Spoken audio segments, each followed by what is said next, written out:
আয়ারল্যান্ডের বিপক্ষে বড় জয়। ঠিক টি-20 বিশ্বকাপের আগে এই সিরিজটা ছিল টাইগারদের জন্য একটি বড় অ্যাসাইনমেন্ট, যেই অ্যাসাইনমেন্টটি আসলে পাস মার্ক তুলতে পেরেছে টাইগাররা। বলতেই হয় ব্যাটার যখন এক এক ম্যাচে আসলে তারকা হয়েছেন বা এক এক ম্যাচে আসলে তিনি নিজের ক্যালিভার দেখিয়েছেন। প্রথম ম্যাচে যেমন আমরা জানি যে প্রথম টি-20তে যেমন দেখেছি যে হৃদয়ের কথা বলতেই হয়, কারণ হৃদয় দীর্ঘদিন ধরে রানে নেই। সেই হৃদয় কিন্তু 83 রানের ইনিংস খেলেছেন আয়ারল্যান্ডের বিপক্ষে প্রথম টি-20তে।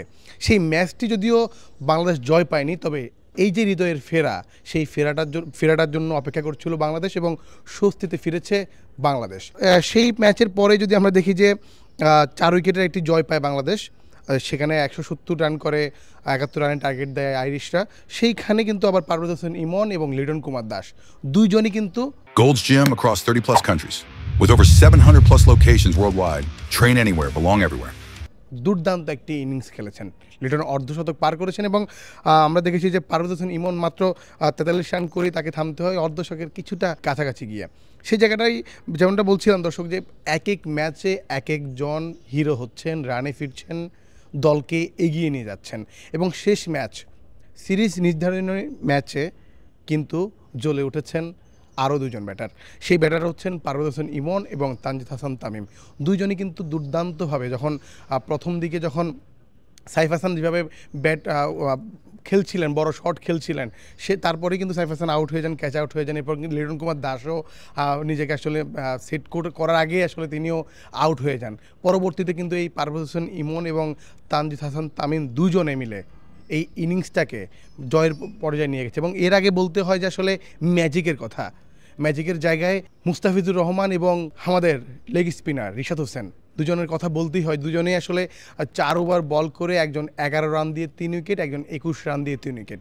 সেই আসলে আইরিশদের ব্যাটারদের আসলে বড় খাবি যেটা খাইয়েছেন তারা কিন্তু আসলে এই দুজন বোলারে, যে মুস্তাফিজুর রহমান এবং রিশাদ হোসেন, দুজনই কিন্তু দুর্দান্তভাবে বোলিং করে এবং তাদেরকে একাই আসলে অল আউট করে 117 রানের মধ্যেই প্যাকেট করে দেন। এবং এটি আসলে ব্যাটসম্যানদের জন্য অনেক ইজি হয়, কারণ এর আগে দুটি ম্যাচে কিন্তু 180-170-এর উপরে রান করেছেন আইরিশরা, কিন্তু তার আগে এই শেষ ম্যাচে কিন্তু বাংলাদেশ তার বোলিংয়ের যে শক্তিমত্তা সেটি দেখিয়েছেন। এবং রিশাদ হোসেন দুর্দান্ত বল করেছেন। মুস্তাফিজের কথা বলতেই হয়, আসলে তিনি যেভাবে বল করেছেন, আসলে 4 ওভারে আসলে 11 রান দিয়ে 3 উইকেট, এটি আসলে প্রশংসার দাবিদার। এবং আমরা আরেকটি স্টেট জানি, সেটি হচ্ছে যে ইসোদিকে টপকে আন্তর্জাতিক টি-20 ইতিহাসে 158 তৃতীয় সর্বোচ্চ উইকেট এখন মুস্তাফিজুর রহমানের।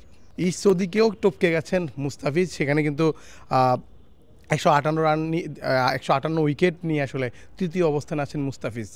সামনেই আইপিএলের নিলাম, সেখানে হয়তো মুস্তাফিজের এই পারফরমেন্সও কাজে লাগতে পারে। এবং আমরা জানি যে রিশাদ হোসেন বিপিএল খেলছেন না, বিগ ব্যাশের জন্য তিনি প্রস্তুতি নিচ্ছেন, হয়তো খুব দ্রুতই তিনি সেটি নিয়ে তিনি ব্যস্ত হয়ে যাবেন বিপিএল না খেলে। এই যে আসলে বিশ্বকাপের আগে যখন বাংলাদেশ দল আয়ারল্যান্ডের বিপক্ষে একটি সিরিজ জেতে, তখন কিন্তু মানসিকভাবে অনেক চাঙ্গা থাকে এবং বিশ্বকাপের আগে একটি সিরিজ জিতে আসলে বিশ্বকাপে যাবেন। পরের বিষয়গুলো আসলে কতটা স্বস্তির হবে, যদিও অতীতে আমরা সবসময়ই ভালো প্রিপারেশন নিয়ে ভালো দলকে হারিয়ে, এর আগেও আমরা অস্ট্রেলিয়াকে হারিয়ে বা এইভাবে অনেক সিরিজে আমরা বিশ্ব আইসিসির ট্রফি খেলতে গেছি, আইসিসির ইভেন্টগুলোতে। সেখানেও কিন্তু আমরা দেখেছি যে আসলে ভালো রান করে, ভালো খেলেও বা ভালো দলকে হারিয়ে গেলেও কিন্তু সেই বিশ্বকাপ বা সেই চ্যাম্পিয়ন্স ট্রফিগুলো, এশিয়া কাপগুলো আমাদের সুখকর হয় না, আমাদের পক্ষে থাকে না, এটি হয়। তবে এবারের আসলে যে যাওয়াটা, এটি অবশ্যই স্বস্তির হওয়া উচিত, কারণ ভারত আমাদের নিজস্ব প্রায় কন্ডিশনেই খেলবে। ভারতে খেলা, শ্রীলঙ্কাতে খেলা, সেখানে আমরা দুর্দান্তভাবে খেলি বরাবরই। সেই জায়গাটাই কিন্তু বাংলাদেশের জন্য একটি সুবর্ণ সুযোগ রয়েছে। এই সিরিজে যেভাবে ভালো খেলেছেন এবং বিশেষ করে বিপিএলে যেসব প্লেয়াররা খেলবেন, বিশেষ করে হাবিবুর রহমান, সোহান, এদের মতো কয়েকজন ক্রিকেটার আছেন যারা মানে এই ফরম্যাটের জন্য আসলে নিজেকে তৈরি করছেন। এদের মধ্যে দু একজন যদি কখনো এই বিপিএলটাতে ভালো খেলতে পারেন, তারাও হয়তো বা এই ট্রফিতে, মানে এই যে বিশ্বকাপ খেলতে যেতে পারেন। তো সেই জন্য এই যে বিশ্বকাপের আগে এই সিরিজটা ছিল শেষ অ্যাসাইনমেন্ট, এবং এই অ্যাসাইনমেন্টটা ছিল খুবই গুরুত্বপূর্ণ লিটন কুমার দাসের জন্য। শুধু লিটন কুমার দাস না, তার পুরো টিমের জন্য। সেই টিমটা কিন্তু কতটা পেরেছে আমরা দেখেছি। এক এক ম্যাচে এক একজন জ্বলে উঠেছেন। ঠিক এই জিনিসটাই কিন্তু দরকার ছিল আমাদের টাইগারদের, কারণ এক একজন এক এক দিন ধরতে হবে হাল।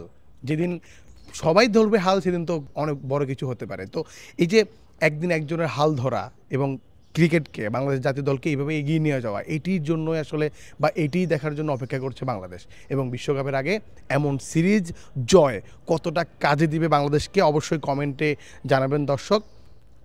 আর এই যে সিরিজ জিতে বিভিন্ন ইভেন্টে খেলতে গিয়ে যে আমরা হতাশ হয়ে ফিরি, সেই হতাশা কি আবারও আমাদের জন্য অপেক্ষা করছে কিনা সেটি জানাতেও ভুলবেন না।